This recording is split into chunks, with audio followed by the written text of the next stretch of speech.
I think we are live now. Welcome everyone to this new La Token special event. Today we have a very interesting topic. It's investment in startups from developing countries. I'm your moderator today, Gianpaolo Parigi. I'm a venture capitalist and investment banker myself with about 30 years of investment experience on emerging markets and frontier countries. But we have a very good panel today of very qualified guests, and I would like to introduce Nana Talani from India and Kingsley Kobayashi from Tokyo. And I will leave you to introduce yourself here at this La Token event today. Vandana. Hi, thank you for having me here, and nice to see you both here. And thank you for Latokan TV for having me here once again. This is Vanna Tolani signing in from India. I was in Singapore and Jakarta for 15 years in investment banking. I had my own family office fund there. This is my 6th year back in India. I did some investments, then I went back to advisory. Currently, I'm connected with 200 investors globally. That includes PEs, VCs, angels, HNIs. We pick up global deals and we are sector agnostic. Typically, we do $1 million to $25 million. And my company name is Convanto. Please feel free to reach out to me if you have any such requirements. Thank you, Vandana. Kingsley? Yeah, my name is Kingsley Kobayashi. I'm a Japanese Nigerian.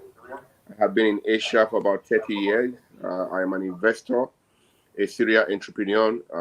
I invest into blockchain, into commercial real estate, hospitality, and recently renewable energy. I am involved in Asia and Africa, sometimes Europe. Thank you very much, Kingsley. And we have another couple of guests that are trying to reach us as we speak. If they do join us, as we hope, I will make sure that they have sufficient time to introduce themselves. But without further ado, I would like to begin to ask you something. And Vandana, I will start with you. Sure. You run a family office like me, and you invest also in emerging markets. What region have you seen having significant growth over the last year? So I had a family office when I was in Singapore and Jakarta. 6 years back when I came to India, I did investments. Currently, I am acting as an advisor or an investment bank, you can say, between the investors and promoters. So, typically, lockdown has been very fruitful for India, especially for me. I had closed 4 deals, a fintech, a health tech, an agri-tech, a food tech.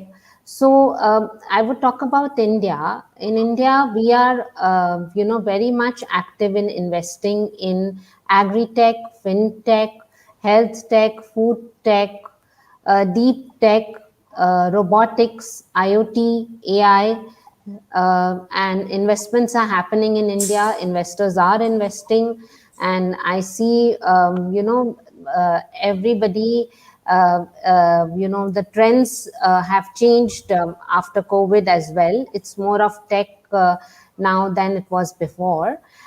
So I think India is pretty much doing well in terms of investments and the sectors that we have picked up. In fact, many investors from Silicon Valley are looking into Indian startups with these characteristics of tech, especially fintech and agri-tech and robotics, and they readily want to invest in Indian startups. So I see a lot of potential here. Thank you. And what about you, Kingsley? What do you see as the promising market, among the emerging and developing countries? Yes, it is. I mean, when you talk about the emerging market, it reminds me of when I came to Japan or came to Asia. about 30 years ago. There was really nothing happening, and it was a growing economy. So we see that economy right now in mostly Africa countries, in South Asia countries. We see that in most developing countries, and I see the opportunities that I saw when I came to Tokyo. I have seen Japan grow from putting all their garbage together to now recycling their garbages to now doing a lot of technology. It wasn't like this when I came. So I see that in any developing countries, we have opportunities to start replicate the businesses that are being done in the developing and developed countries over there. And that is a big opportunity. Now, the major aspect that is disadvantage we have there is how do we get at our money if the government changes? What is the security aspect? I think these are the aspects we need to look at when investing in startup projects in developing countries, and it's very crucial. Thank you. And Vandana, okay, so you of course are focusing on a gigantic domestic market that is India.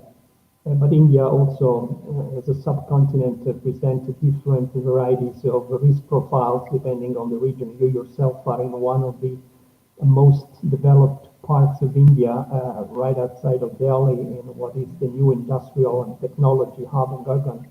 But how do you do it? I mean, even in a country the size of India, with difference in climate, culture, and social aspects, how do you handle those differences?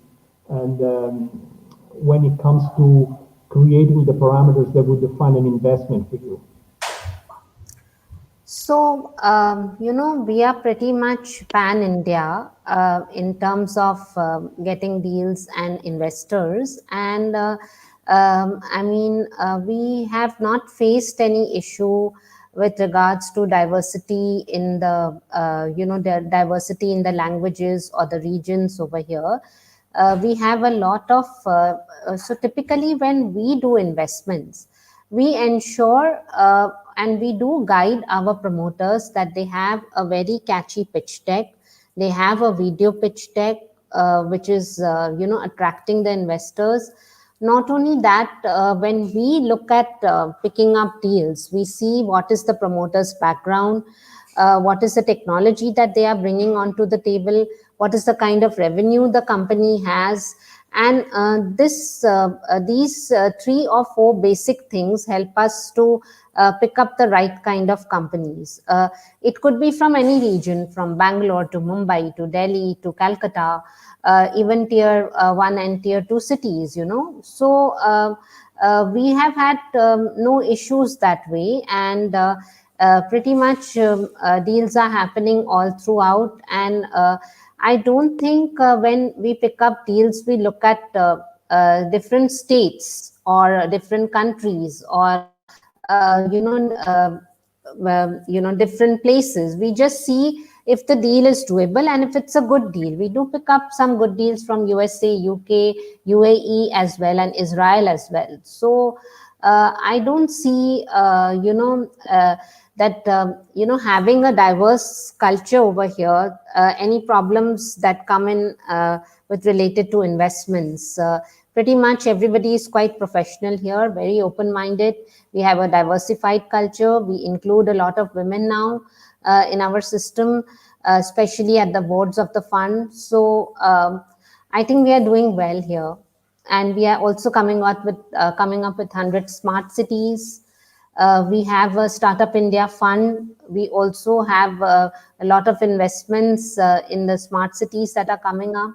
So I don't see any problem in diversifying cultures, which is around pan India. I see. Thank you. And Kingsley, I mean, you mentioned Africa before. Obviously, you come from Nigeria, and there's a robust colony of Nigerian in Japan.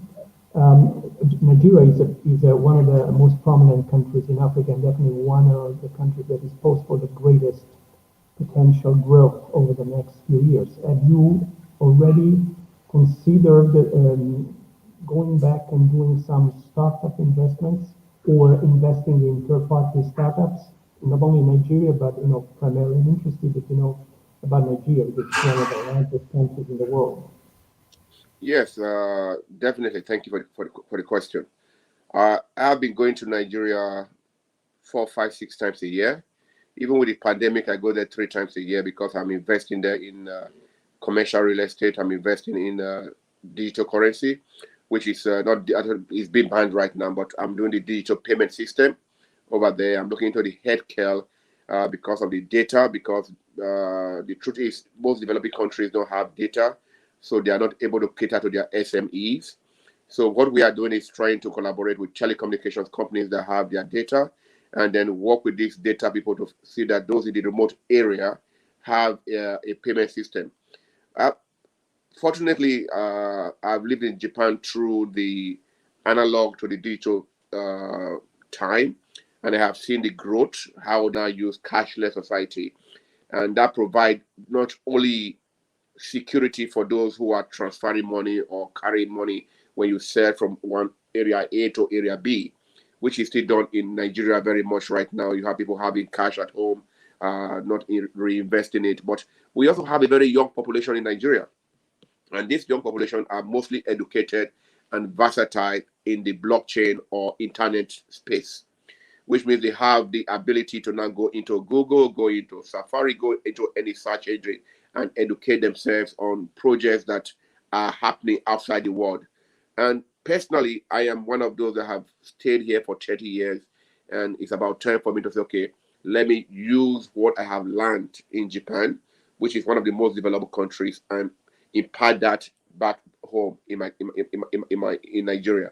Though I'm a Japanese, but I was born in Nigeria. I grew up in Nigeria. I schooled in Nigeria, and I believe that we have an opportunity to make it a better place. So definitely, I'm investing a lot of my time and a lot of my money in Nigeria. Thank you, Kingsley. Our audience, Latokan, it's very sophisticated. I mean, it consists entirely of entrepreneurs, technologists, investors. So I would like to go a little bit more granular and pragmatic because I think one of the greatest opportunities that this CTV Latokan offers is to give precious direct insight from people like us that have hands-on experience on the topics that we are discussing in this panel. So coming back to India, and I'd be happy to cross-reference also, and Kingsley, listen to you now first about, for example, India, because Bandana, of course, is a local in India, so something that maybe for the foreigners may appear a little bit more complicated or difficult, obviously for a local, it's easier to untangle and develop and unravel. How do you see, Kingsley, a country like India today? I mean, from your global perspective as an investor. Well, I was opportune to be in Dubai in 2016, 2017 when blockchain was just coming up, and I listened to a lot of projects from India. They were very versatile in the internet system. There is no company today, I believe, around the world that does not source their internet uh, problems to India to solve for them. You have most remote workers from India. Honestly, I would love Nigeria to do that because India has provided internet services all around the world. It's like is the home base of startups, is the home base of investing.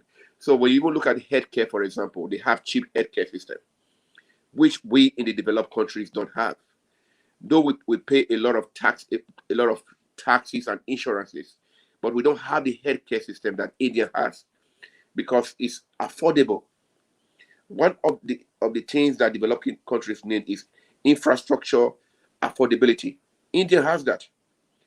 We've not been able to afford the infrastructure in countries like Nigeria or any other African country, and being able to afford it, allow investors to go in there.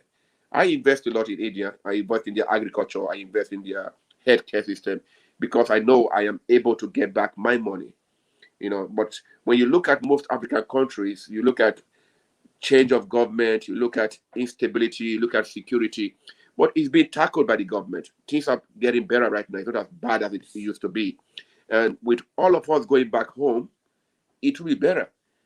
It will be like India, but India is diversified. It's a good example of a British colony, like Nigeria, that have different languages, different dialects, different traditions, different customs. But I, I believe blockchain has created an environment that entwines everything together. We have a small community now. We don't longer look at tribes. We don't look at colors. We don't look at everything. We look at what is this investment? What is this person trying to solve? What is the problem? What is the exit strategy? Who are the HRO that on this business? I think India is a good example of what other developing countries can become. Thank you. Thank you, Kingsley. Yes, you made a good point there. I mean, definitely blockchain, given thanks to its digital nature, lends itself perfectly to overarch across different countries and barriers to create entirely new communities and mitigating certain risks. But the aspects of risk mitigation is has been always a key aspect for me because I invested, in infrastructure development on emerging markets. Yeah. So I personally, as a capital market player, I felt that one of the things that I needed to guarantee to ensure in my own investments was the de-risking of the whole venture. And the only way that I could find, I would say, bulletproof for de-risking a venture was to start a venture myself entirely from scratch, from greenfield, as we say. By doing so, I could present a venture to the market in which the due diligence would have been extremely easy because we were starting from a greenfield, and that saves a lot of time and money to prospective partners, investors, limited partners that have to come on board later, because obviously they have to go much less vertical to analyze things, and due diligence costs a lot of money and time, and sometimes the resources that they require do not justify then the effort or the returns that the investments can produce. So the reality is a sort of a catch-22 sometimes. I wonder, and Vanana, this is for you as a question. I mean, what was your experience at the family office, and what is your experience today as a corporate advisor to mitigate the risks of a new venture in an economy, in a country where certain rules that we take for granted in fully developed economies are not yet there. And I just, for sake of example, I would quote, the rule of law, of the absence thereof sometimes, the absence of a modern culture of corporate governance, the lack of infrastructures that Kingsley mentioned, and I could continue with a long list of critical issues that we encounter as investors on a daily basis whenever we confront ourselves with structuring a venture in emerging markets in a way that it is de-risked as much as possible. Vandana, I don't know if you want to elaborate a little bit on this. Yeah, thank you for the question. When I was in Jakarta, typically in Indonesia, it is ruled by the military.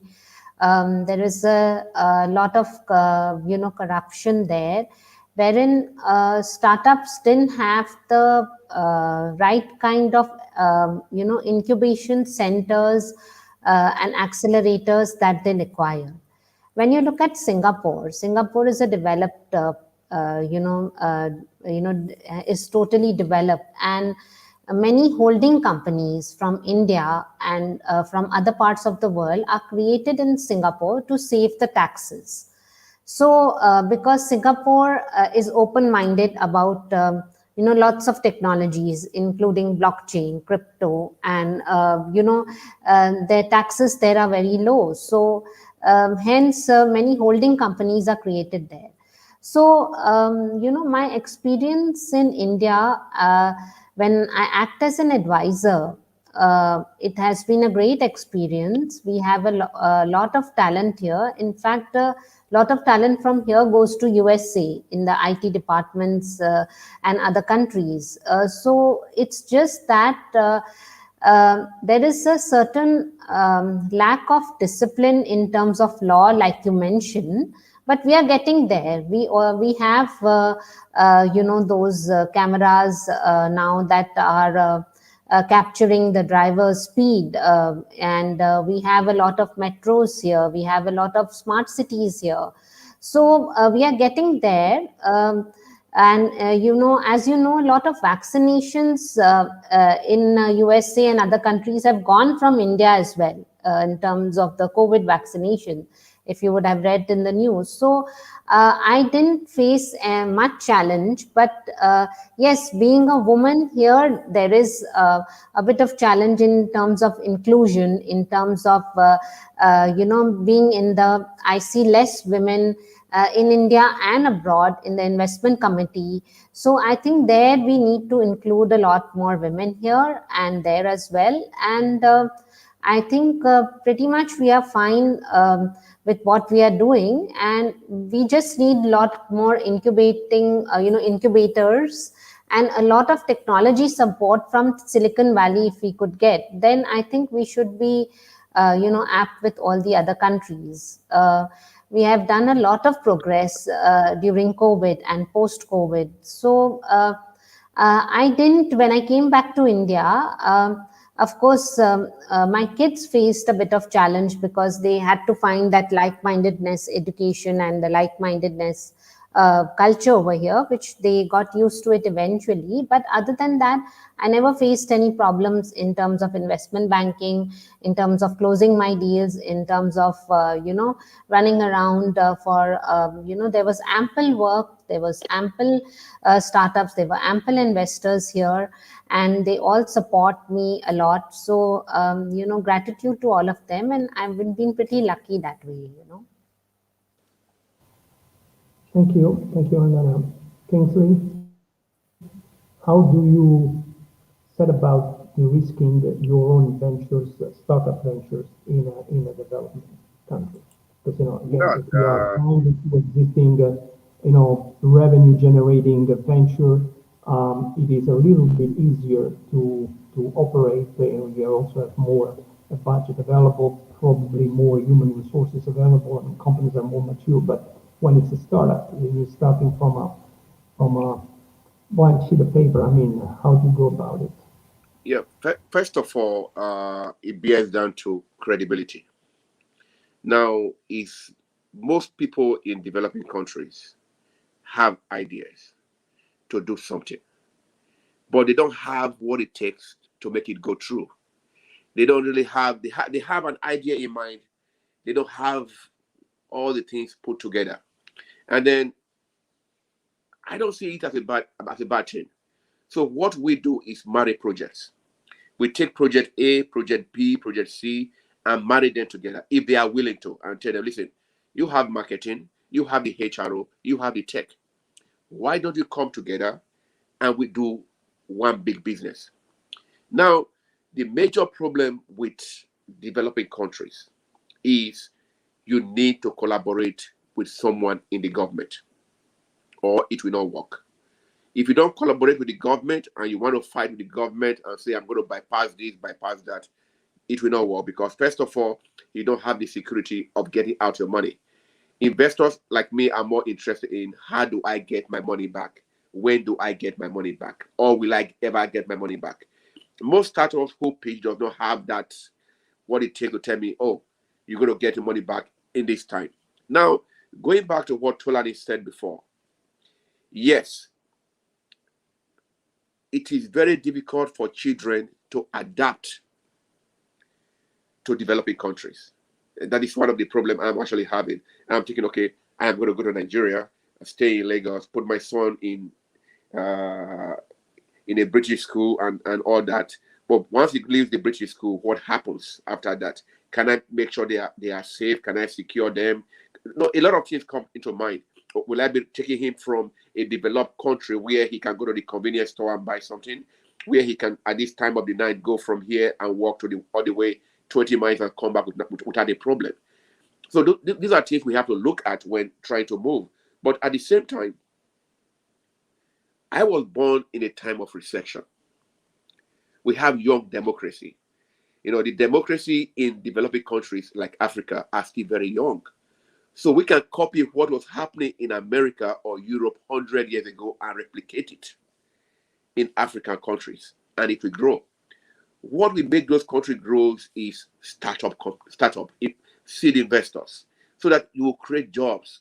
Unlike, for example, Japan, 60% are old, right? So they are going to robotics, AI. But in Africa and Nigeria in particular, we have 60%, 70% of young people who are educated and intelligent, but they don't have what to do. So why don't we put them to work? Why don't we create opportunities for them to work? We have people coming up with different ideas. I was watching a video yesterday where they were dancing and somebody have a payment system, a QR code, and they just scan it and send you money. So that alone already creates safety. But the problem people have is getting out their money. And with rules changing every day, okay, we're going to ban this now and it's banned. We're going to do this now and it's done without due process. But I think it's still a young democracy. We have the opportunity to grow. We have the opportunity to have more security. We have the opportunity to say, okay, I will invest here. For example, I invest in commercial real estate in Nigeria. You always see your money anyway because people are going to pay you back. You build a place, either you sell it or you rent it out and people pay you, and then you provide them with power because that is another thing I do in Africa: waste energy, waste of power. Kingsley, you're definitely raising a great many of interesting points. I mean, what with the repatriation of profits, the educational process curve that the country has to go through. I would add to your very nice rendition the fact that one of the challenges that I found since day one, and I've been working for 3 decades, as I say, on emerging markets as an investor and structuring deals in those markets, was to convince the local governments, maybe not at the federal level or at the state level, but at the local level, that the implementation and the adoption of certain rules were in everybody's best interest, not only because by the way they are the law, but also because really those are the rules that the financial markets and more importantly the capital markets consider quintessential for the definition of a venture, of an investable venture. Because I would like to open up here a different chapter. One moment. We have at the point where we reach a crossroad as investors, because we have to divide, in my opinion, startups in developing countries that we plan to establish and run on our own for the foreseeable future without any third-party intervention, and startups that we have engineered and structured with a view to becoming later on open to additional investors and even possibly be right for being placed on a securities exchange, on a stock exchange. And this is whether it's digital or physical, the parameters of transparency are the same. So I think, we need to again, go and deep dive into the type of ventures that we establish. What was your experience or your current experience, the ventures that you've been investing in, were ventures or are ventures that you have developed with your own family office and now with your own group with a view to, keeping them in your holdings, or they have been created with a view to being later on exited on to partially or wholly to other investors? And then the same question will be with you, Kingsley.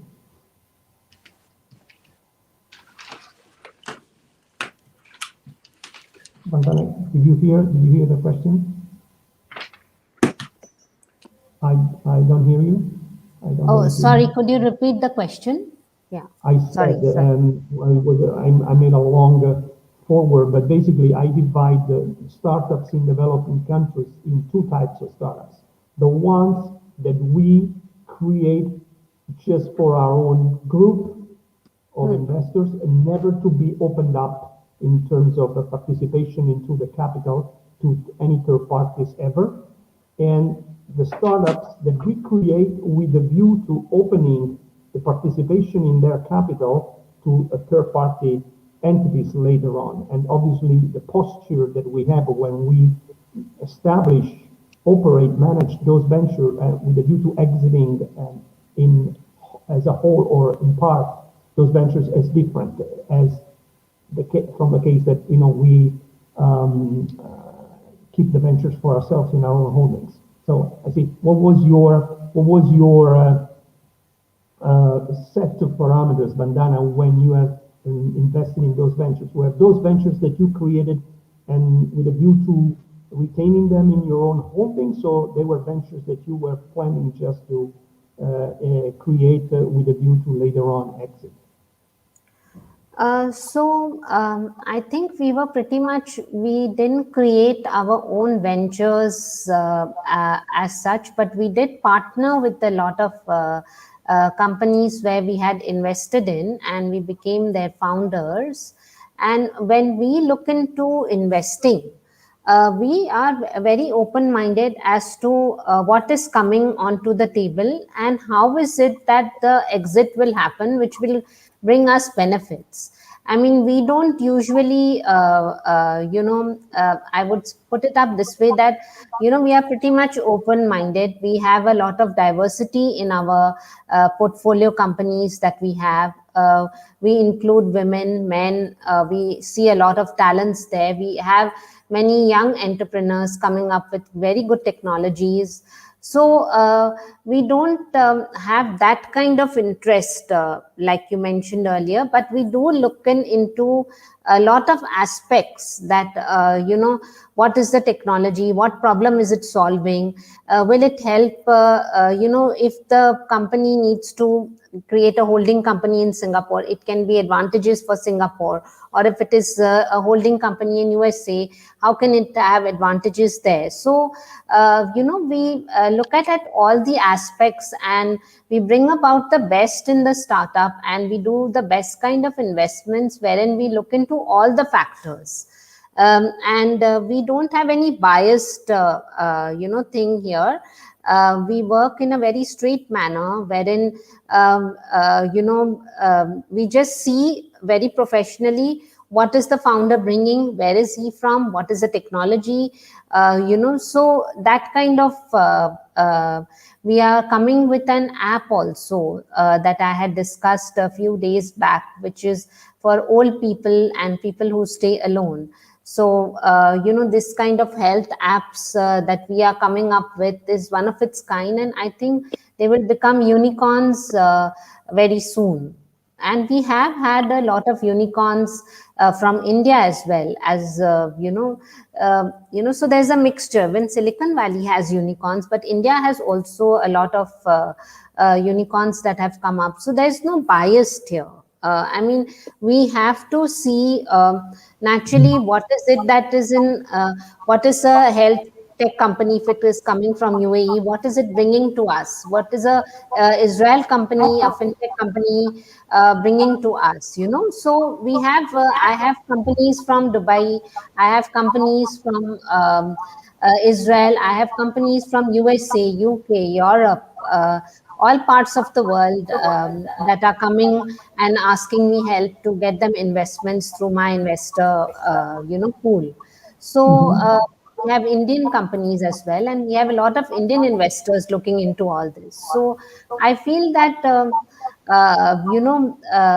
we just need to have a clear picture of, what is the kind of technology that we are putting our money into, whether it's deep tech, whether it's fintech, whether it's agri-tech, and how is it helping everybody? In the end, at the end of the day, we are all in the ecosystem. We are here to open doors for each other. So that should be our motive. Like, I really appreciate what Latukan TV has come up with, connecting people from all over the world. Previously, we had to travel for these kind of events. Now we are able to connect with people like you and people like Kingsley and people like Gary from all over the world. Thank you. So I think Oh, that's sorry. Thank you. Thank you very much, Elena. Kingsley, so I presume from your track record that you primarily invested, on cross-border deals on ventures that you have retained and held within your group, rather than buying and selling. But please correct me if I'm wrong. And if you were to do a venture that you plan to exit, let's say in the midterm, would you have any differences in your approach to startup versus a venture that you decide to keep, say, in the family, so to speak, Yeah. in the development Pers- country? Personally, I have invested in different fields from healthcare to commercial to hospitality. I have been opportunity to have a lot of business of my own since I was 21. I have hardly worked for anyone. I like to do startups and things like that. I would like to go back to a question you just mentioned before about the government, the local government, or the community. What we look at here is, are you imposing something on a community? You see, the problem with the community is not allowing you to work with them is because they go there and they impose on them, not work with them. So you have to go to a community and want to work with them. For example, you go to Africa country. You know the government people. You know the people who are on top of the government. You talk to them. You think that is okay. It's not okay. You have to actually go to the village, talk to the villagers, and make them to be part of the project. If you are going to invest in agriculture or oil or something in Africa, for example, don't just talk to the government and think, okay, they are going to, because what they will do, they will go there and impose on them. So they'll be threatened. They will not be open to you as per working with them. So you go to the community and say, I am going to work with you. I want one person or two person from this community to be part of this business. You give them an equity. So the community believes that they are part of the business. You are not just coming to rip them off of their money or their product there. They are part of it. So we have to learn to make sure that we go to the grassroots, do our homework. If it's a Greek, let them be part of it. You are going to employ their people. They're going to work there, and they're going to make money for themselves, and you're also going to make money. But the truth is, they see most of us who come from abroad or come with foreign investors as coming to usurp them. We are coming to take away from them instead of adding value to them. So education comes in here. How do we educate them that we are coming to you to add value to your life, to add value to what you have, and you be part of it? So we have to be very passionate about that. Now, when it comes to investing, I'm a versatile investor. I've invested for almost 30 years in Asia, and I have been lucky so far. So what makes you lucky is your credibility, your integrity. Japan is a very difficult place to meet people. I'm a black man, and I will say it anytime because I am not afraid to say it. For you to be accepted here, you have to have credibility. You have, whether you are white, you are black, you are yellow, you are Japanese, it doesn't matter. If you don't have that credibility to say and keep your word as a man, this is what I want to do, and you produce it. And even if you fail, you should be able to explain to them why you failed. Not just assume that they will know that you failed. It didn't work. No. You have to explain to them one by one, this happened, that is why this thing failed. But this one worked. So you have to be a versatile investor. Don't just put your investors' money or your money in one project. You put it in 2, 3 projects, and they say, okay, one failed, 2 succeed. You have 10, 7 succeeded, 3 failed. So they are not losing money. The first rule is not for us to lose money as an investor or lose your investors' money. So as long as they are making their money back and you are giving them back money, whatever you are investing in, they will be with you. I just believe in that. I just believe it's you that is you are marketing yourself. Very, very good point. I mean, and again, I mean, you're right on the money with this. I think, when I started investing in South Africa, where I've been 11 years, but this applies to different markets in different parts of the world anyway.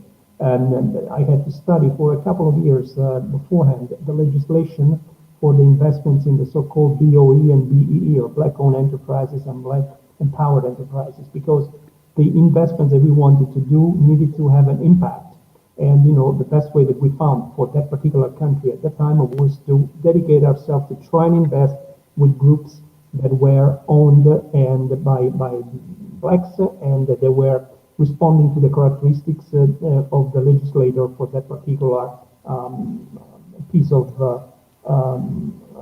legislation. But again, we have time just for one last question, and I will leave you 1 minute each about Vandana. I will start with you. And if you had to pick a country today, other than your own, of course, India, what country would you choose to invest in outside of the usual suspects? So a new frontier country, or a market you've never, ventured in, but you think is going to be promising for, these and the following years. It's a difficult question because I don't really, like Kinsley rightly mentioned, it's the credibility of the person. It's not the color, it's not the, it's not the a place, it's not the, where we live. It's a credibility. So it's a very difficult question. I would definitely, I am actually, I have deals from all parts of the world. Of course, I would love to look into Japan, and I would love to look into, Nigeria as well. I have not got a chance to get a deal from that area. I've got from Poland, I've got from UK, USA, Israel. So, I mean, if I pick one, I would sound biased. Every country has its own beauty, has its own credibility, has its own talent, has its own speciality in what they bring to us. So, but if I have to answer this question, I'm looking for some companies definitely from Japan and Nigeria, in fintech and agri-tech, in social impact, in health Then I tech. would take, Vandana, then I would take only Nigeria in your answer, because Japan is a fully developed economy, and It's so I very developed. wanted to stay Yeah, on the yeah, topic yeah, of the day. Okay, so yeah. Nigeria, as a gesture, also courtesy to Thank our gracious guest. Yes, yes, of course. And Kingsley, a country that you would pick, or you have not yet invested, that you would recommend in the developing countries space, that could be, potential winner tomorrow? Mhm. Well, I actually look at where do you impart the people? Where do you give power to the people? Uh, I would have said India, but India already has a lot of people who are working there. They already have a lot of startups. They already have a lot of educated internet people. I have invested in India a lot. I have a lot of investment in India, in the agri sector, in the healthcare sector, in different sectors there. So I would particularly look at South America, where people are paying less attention. For example, when I went to Puerto Rico for a conference about 4 years ago, uh, I was opportune to meet people from Puerto Rico, from Costa Rica, from a lot of South American countries, where all they wanted was to clear the Amazon. There was a lot of garbage in the water in the Amazon. So they were coming up with projects looking for very minimal amount of money that we will use to drink in a bar in Japan, just to clear the place, build them toilets, build them shower houses. These are the kind of things that I love. I love to impart on people's welfare, well-being. What is your legacy going to be? So if I have to pick a country or a continent, I would either pick Puerto Rico, Costa Rica, or South America, where there's no awareness already as to what blockchain can do, as to what health tech, edutech, remote tech, because they don't have the accessibility. When you look at what the pandemic is doing in Brazil, for example, could it have been avoided if they were well educated beforehand?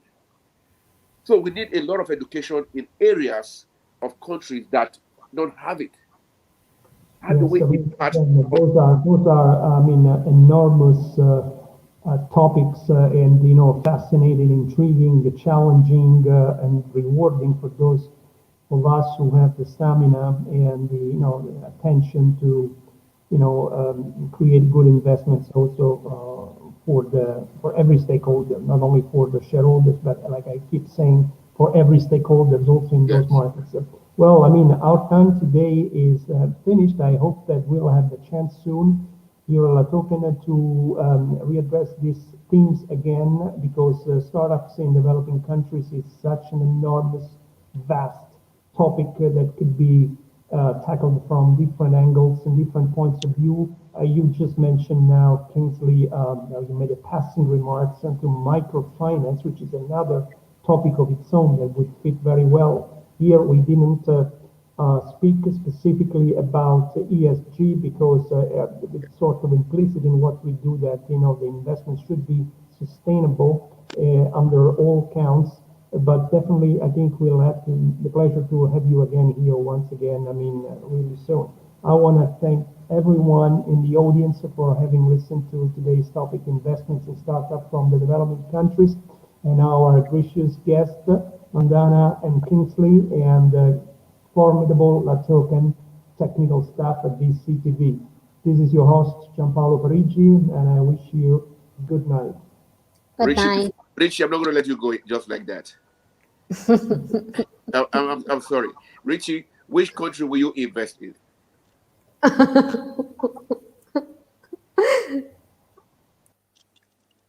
He's gone.